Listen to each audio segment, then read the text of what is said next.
Thanks so much for joining us for this week's school district recap, and it's also our last one of the school year. My name is Chris Lose. I am joined today by Jason Willoughby. Howdy. Jason Vance. Thank you, fellas, for being here. I'm going to say a funny story. So these two gentlemen have been really helpful the entire time of the recap, city, school. However, both their names are Jason, and there was a mix-up in the scheduling, the W, the V. We're getting things right. We'd love to have you be a part. If your name is Jason, you can still join. All right. We'll take a third. Take another Jason. There's no V or W. All right. Let's keep it easy. KGMTV@gmail.com. It's real easy. Just watch a meeting, come in, sit down, and we'll go through it together, making it an easy 30-minute recap. We're covering the meeting from June 11th, 2025. First 4 minutes-ish, we couldn't hear. There was a little bit of an audio issue. What was discussed out of closed session. Around 4:05, I heard Dr. Giroux accepting his role as Assistant Superintendent of Business Services, expressing gratitude to his family, the district. Board member Lockerbie thanked him for bringing him renewed trust to the department. You can see a little bit more, 6 minutes and 44 seconds in on the link below. So the link below has the entire meeting. We're kind of going to reference that throughout the recap so you can get more details and scroll through. Mr. Scott Moses, former Clifton Middle School principal, was appointed to Director of Educational Services. He expressed his continued dedication to the district, invested and appreciate all that has been done, were some of his words. I've gotten to deal with him as a principal at Clifton. I like the guy. So Mr. Moses, congratulations. Hope he continues to go on and do great things. Miss Leone, former Clifton assistant principal, accepted the principal position at Clifton Middle School. Outlined goals, building out an instructional model, engage students with community projects. I love that. And I like the shout for create an AI literate school culture. I think that's important. Very important. It's essential. Right. It's very important. Just and the way it was articulated like that, an AI literate. Right. Because our grandparents and parents are going to get fooled by AI. Like they're going to be watching something online that they think is going to be real. And it's not going to be real. Yeah. So the kids coming up have to be able to see what's real and what's fake. Yeah, I think it'd be good to even expand it to the elementary levels too, because the younger the better. For sure. I mean, it's clearly a part of our future and a part of their future. Mm-hmm. Yeah, and seeing it over the last 3 months into what you're seeing is real. Crazy how it's changed that fast. That fast. So love that. Miss Leone spoke about 11 minutes in. Erica Morales Ramirez accepted the vice principal position at Monrovia High School, calling it a full circle moment. Started her career here as a teacher in 2011. Instructional coach, contributing to a 29-point gain in secondary ELA scores, was something shared also. So you could hear Miss Ramirez talk about 13 minutes in. Miss Crystal Loy Palmerville, hope I got the name right, welcomed as new assistant principal at Monrovia High School as well, joining from another district. She's recognized for her work with PLC teams. I wrote it down. Professional learning communities. Okay. Yeah, it's teacher collaboration. Oh, dope. So getting teachers who teach the same courses and content, giving them time together to sit down and plan together, talk about instruction, talk about assessments, talk about intervention needs. So yeah. That's cool. Yeah. Love that. Along with cultural responsive teaching practices, passionate advocate for African American students as well.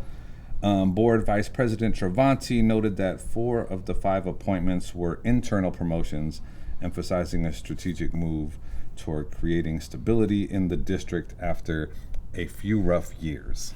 Just a few. It's a few rough years. It has been a few rough years indeed. Recognitions and communications, that's about 25 minutes in. Let me know, Jay, if I'm missing anything or you wanted to jump in anywhere. You as well. Jay. That was it. Board recognized 7 Monrovia High School students from the Humanities Academy for being the first team to earn the California State Seal of Civic Engagement. That's fresh. Yeah. I dig that. Yeah. Get them involved. The students earned the seal through coursework, character referral, a service project with Habitat for Humanity in El Sereno. One student shared the importance of voting, community action to addressing the housing crisis. Also, shout out to Haley. She was on the All-American trip with us in Denver last year when we brought home the trophy. She was on there too, so shout out to you, Haley. Hallie, my bad, Hallie Z.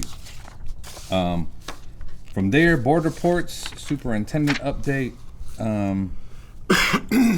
Board member Lockerbie urged the community to contact their. So this is a little bit dated. Now that it's the 11th. It's already been. Do you know passed. what happened? That was for PBS, right?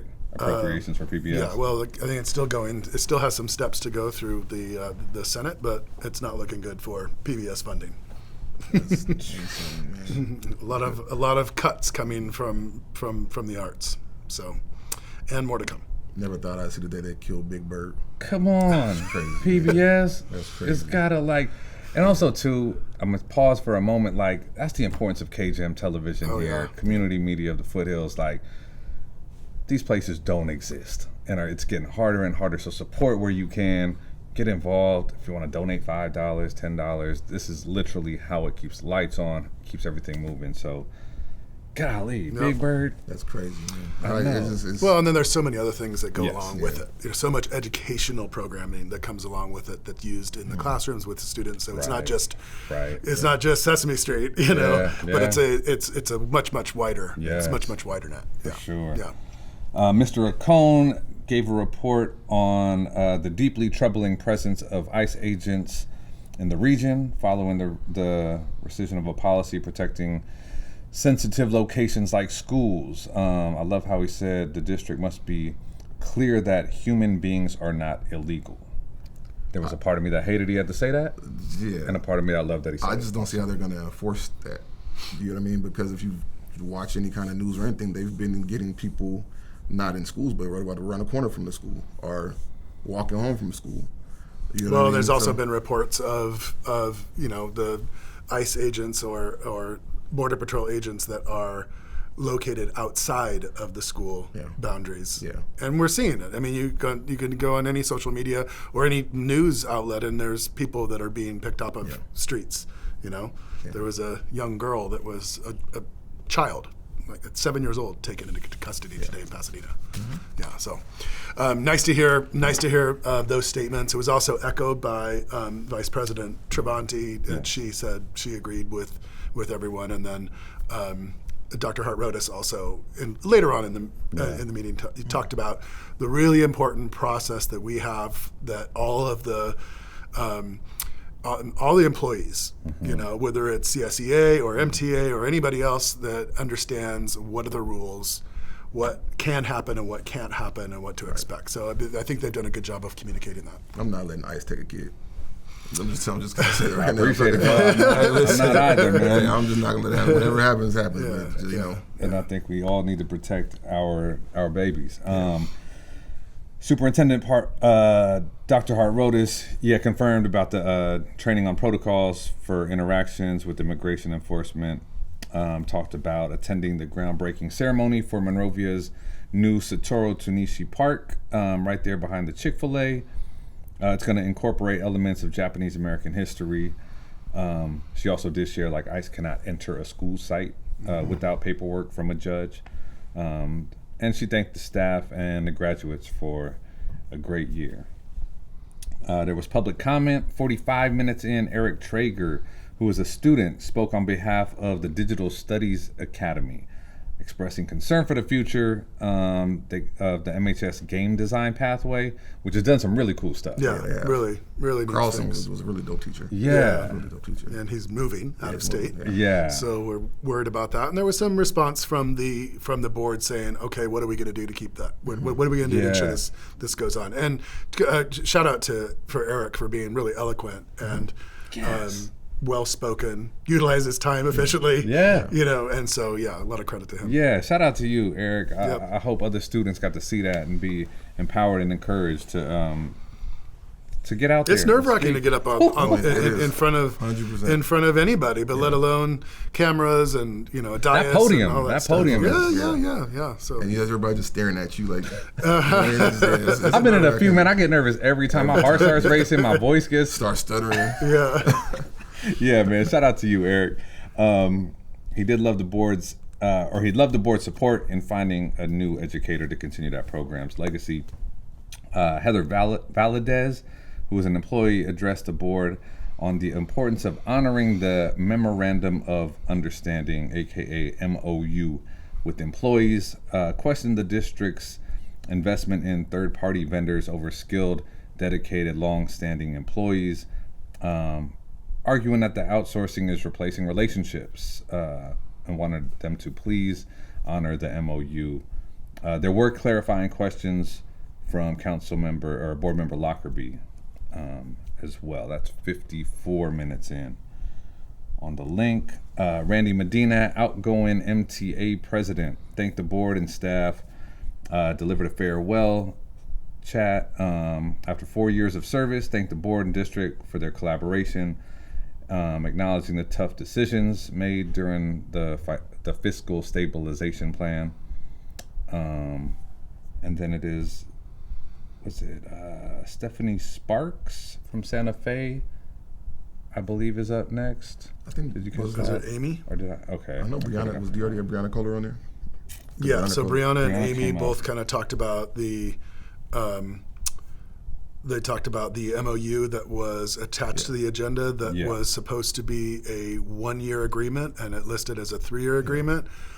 It was, I'm not sure if it was Amy or Brianna, but it was CSEA who pointed it out to them, and they made the change, and that change did happen. So Yeah. and there was a couple of comments on Brianna the was 3-year. not happy. She went up there. She let them have it. Yeah. She let them have it. Yeah. She Well- represents us. She represents the CSEA. Yeah. Yeah.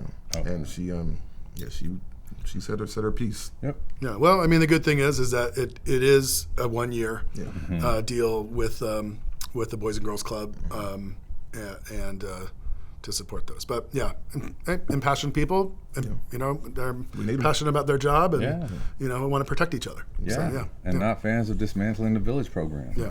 They made it clear.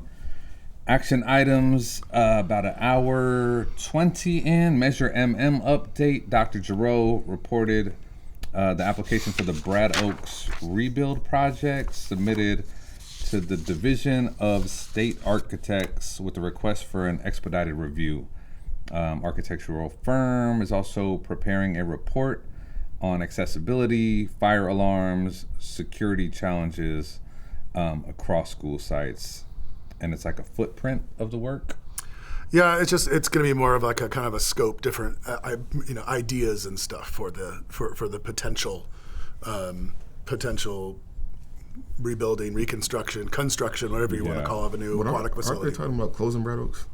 Or are we talking about Brad Oaks, or are we talking about the aquatics? That was Brad Brad Oaks. Oaks. Brad Oaks. Oh. Brad Oaks rebuild project. Well, and that was interesting because that we're talking about the damage from the fire, and I thought it was interesting that it was included in the MM update because most of that funding should be coming from insurance, and Right. but there is, once you start to for the viewers out there, I'm a member of the MM Oversight Committee, which I have a couple of things. Maybe this would be a good time which I can talk for about. sure. But there are projects that they have been working on this year, over the last school year, or beyond the year and a half, that they spent about $17 million of their first draw of the overall $75 million MM bond. And what they're finding is that anytime you start to rebuild a building, you got to make everything ADA compliant. And our buildings are old. I mean, old. old. And so it takes a lot of time to be able to do that. Sorry. And then you mentioned the aquatics. The district has not decided to utilize funding for the aquatics, but they're exploring what the options are for design elements, and they're going to take a closer look at that some of those next weeks and get a better idea of what the different possibilities are. So I do think it's important that everybody understands that because there was the aquatics update in the MM does not mean at this point that the board has decided to fund an aquatics rebuild with that money yet. Okay. So, do you want me to talk about the oversight? Yeah. So one of the because- things that for our community members, the MM bond was passed a couple of years ago, $75 million over the course of a number of years for infrastructure. And as part of the bond and agreement and commitment to the voters, because this was voted on by the residents of are within the school district boundaries, that there's an oversight, that there's regular meetings, and there is an annual report that the Oversight Committee has to provide to the community at a board meeting that shows the financials, right? And I'll be honest, with the previous superintendent and the previous board and the previous contractor, as a member of the Oversight Committee, we are still missing a lot of information. We had a meeting that was supposed to be scheduled for this Monday that the school district canceled because they haven't been able to complete the audit to list all the financials. So as a member of the committee, we're holding them to Sure. their foot to the fire, if you will. For that, we have a meeting on July 7th. And the district has said they're going to have everything ready for us. We've requested some sample reports, and because we are obligated to provide a report at the August board meeting, in which we give a report for how the money was spent on that first draw. Yeah. And we don't have any of the information yet, so it's hard to say. But it's been there's been some issues. We haven't had the meetings. I mean, we have How one. often do you guys meet? That we're supposed to meet at least once annually, and then provide a report to the board at least annually. And we didn't have a meeting until a few months ago, and there was only one meeting of all of the 23-24 school year. However, we have a new project manager, Dixon and Associates, who really seems to be on top of it and seems to be pushing it in the right direction. So we're optimistic. That's But cool. the district is in control of the money.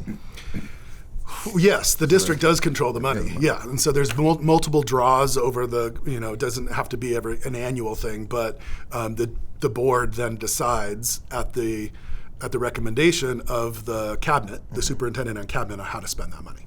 Right, but it has to be spent on infrastructure. So would there are love some to- things that you can't spend it on anything else that isn't an improvement for the infrastructure of the school district. Okay. Yeah. Yeah. I would love more meetings than that. Yeah, Yeah. Just personally. We're working on it, Chris. We're working Hey on it. man, no, appreciate it. And also once every too, 3 months. and let me say, usually we don't get great information like this. So Jason, I appreciate you Yeah, sharing yeah. that. We recap the meetings. It's rare we get somebody who can share deeper and go in. So if you're one of those people that want to come in and share things, we learn from each other all the time here. Yeah, the oversight committee and the school district is committed to using this money the most effectively. So Yeah. sorry. Nah, for sure. After that, they discussed monitors versus projectors. There was action items, overnight retreat for high school leadership team, which was moved through unanimously. I dig that. I think that's great for team building. I think our young people need to definitely learn how to collaborate while leading. MHS Cheer Camp extended field trip was also moved through. They approved a new course, freshman seminar, the Wildcat Way, unanimously approved as a new graduation requirement for all the ninth graders incoming to provide a strong academic, social, and emotional foundation. Yeah. Just one other thing is that you're talking about the action items. Prior to that, there was the consent calendar. So the consent yeah. calendar is a bunch of things that just gets voted on collectively all together. Thanks. And there were 27 different things on a consent calendar, which is huge. And it's the huge expenditures, but they're all things that are getting set for next school year. This is the time of the year where everything gets done. The school district's calendar goes July 1st to June 30th. So you need to get everything done in June for the next year. So that was Whatever a lot happened of to things. the beach volleyball court? I think there's still conversations going on, but there hasn't been any decisions upon what's going to happen with that. And I think they were considering talking with the city too, because the city's courts aren't regulation. Right. And So they I have think heroin needles in them. Well, that's always something to avoid in any sand at a park. Yes, yeah. Let me see. Your camp. Oh yeah, no. Thank you for that. And they can get the consent calendar with all the items on the MUSD website. Yeah, so you go there and then you go to the agenda and the minutes, and there's a whole packet here. It's actually this thing here that has a bunch of links to everything, so you can see exactly the contracts that are going through, how much is being spent, and all that information. But it's what all school districts do this time of year. Yeah. Boom, boom, boom. MCAS agreement with California Mental Health Services Authority was moved through unanimously. Food Ed agreement was renewed. The contract with Food Ed renewed and expanded to include high school level program. Move celebrated by the board as the missing piece to create a full pathway in environmental and food science, which is cool. Yeah, I know you're a it's- chef, man. Can appreciate that. Food edit, so great. Yeah. The next one was IXL, Yes. the approval of IXL. IXL is a online learning platform that students are given, and it kind of directs them according to their strengths and their challenges. And so it doesn't replace good instruction in a classroom. Sure. But it's another cool. layer, and that was also approved. Board member Lockerbie abstained Yeah. because she didn't have enough information, Yeah. but it still passed 3-0. Yeah. There's a lot of kids struggling with. I just know a few personally, including my daughter. Yeah. that just struggled this year. Yeah.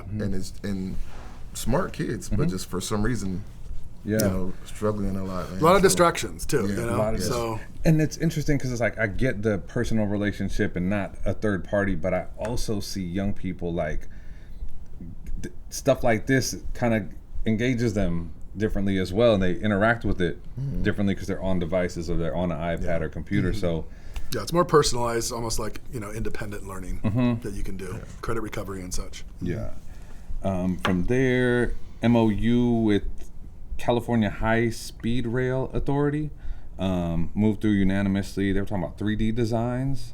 Yeah, it's a great program for high school students to go to Fresno and learn a little bit about the engineering of high-speed rail. And it looks like they're going to have, Monrovia is actually going to host some meetings now that it's passed, because it did pass. Yep. Yep.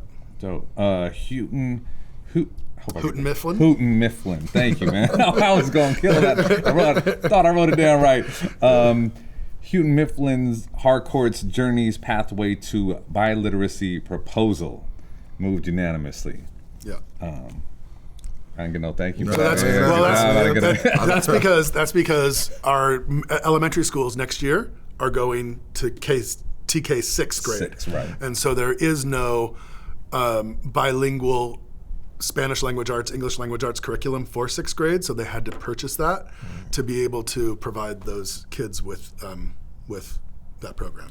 Got it. So that's what that is. Agreement with Amplify for the Dibbles license. That was moved through unanimously. Dibbles? Dibbles is an online assessment which does the reading, kind of like a reading inventory. It's a really good way to kind of gauge where the students are, and they do it multiple times throughout the year at the grade levels, more times in the primary, just to be able to track, identify students who need intervention. Okay. So, and it's of those different systems out there, Dibbles is by far the best. And Amplify, who is the parent company of that now, really provides some good assistance. So I'm glad that they actually purchased this, what they call the M class. I just read recently that 54% of Americans can't read at the 6th grade level. So anything we can do to improve reading, I think is a win, because that's a lot. Absolutely. Shout out to Monrovia Reads. Listen, we also have 40% of our graduating high school students aren't reading at grade level. Yeah, which is So, crazy. 40%? 40%, Or if not higher. if not higher. Yeah. So, and we shouldn't even talk about math. Then they go vote. So anyway, yeah. so we're gonna say that the Dibbles is a good Yes, thing to that's what we're gonna say. target the students so that we Yeah. can get them back up to grade level. So that's good. 100%. Shout out to Monrovia Reeds. Appreciate that. Yes. Monrovia, our Boys and Girls Club agreement was approved. Also, significant public comment and board discussion. 1-year agreement with the Boys and Girls Club is approved for the 25-26 school year. Board confirmed the initial 3-year proposal was an error. Requested staff to report back on protocols for handling student medical needs as well. Yeah, so the Boys and Girls Club, who does the after-school program, this agreement says that the Boys and Girls Club will staff the elementary sites after-school program, but for the middle school, they're keeping it with Village. Monrovia, Right. Monrovia teachers, Monrovia staff. Okay. Yeah. Cool. They also, it was Google for Education plus subscription that they moved on. MOU with CSEA and its Monrovia Chapter 20 was moved through unanimously. Board ratified tentative salary and contract agreements with both the CSEA and the MTA, finalizing negotiations for the upcoming school year. There was a tentative agreement with the MTA that was moved through unanimously.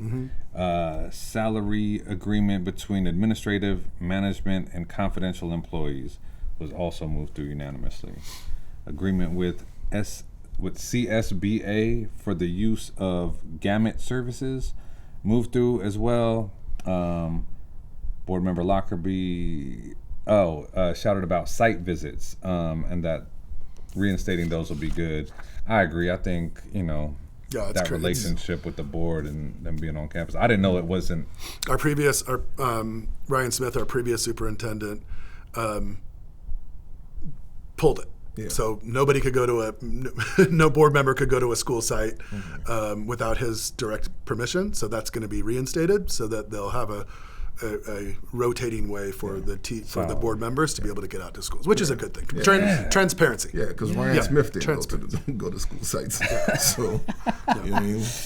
Never saw that guy. Yeah. So after that, meeting adjourned 2 hours, 10 minutes in, adjourned at 8:44 in memory of Renata Towner, beloved lifelong Monrovian MHS graduate. Class of 96. Class of 96. Rest in peace, Renata. Yeah. Rest in peace. Former MUSD teacher at Plymouth and Mayflower Elementary Schools, remembered as a compassionate reading interventionist whose legacy profoundly impacted the lives of many children. A good human. Yep. Yep. Absolutely. Yep. Yeah. Future meeting dates, typically, and which is going to be the case this year, is that the board meetings go dark in the month of July. Yeah. So we've got one more set of meetings at the end of the month. June 24th is a special meeting. June 25th is the regular board meeting. And then there won't be any other meetings again until August. Okay. That's why everything kind of gets pushed in June to get everything done for that. Yeah. And so all the stuff I was running through, if you missed any of it, just scroll in and get the information as well for yourself. And that wraps it up. Yeah. Here we go. End of the school year. We were able to cover one a month this year, hoping to cover them both. kgmtv@gmail.com. Would love to have you be a part of the recap team. JV. Yeah, man, I'll be back. J-Dub. I'll be here. Appreciate y'all. And we will catch you on the next recap. Have a great summer.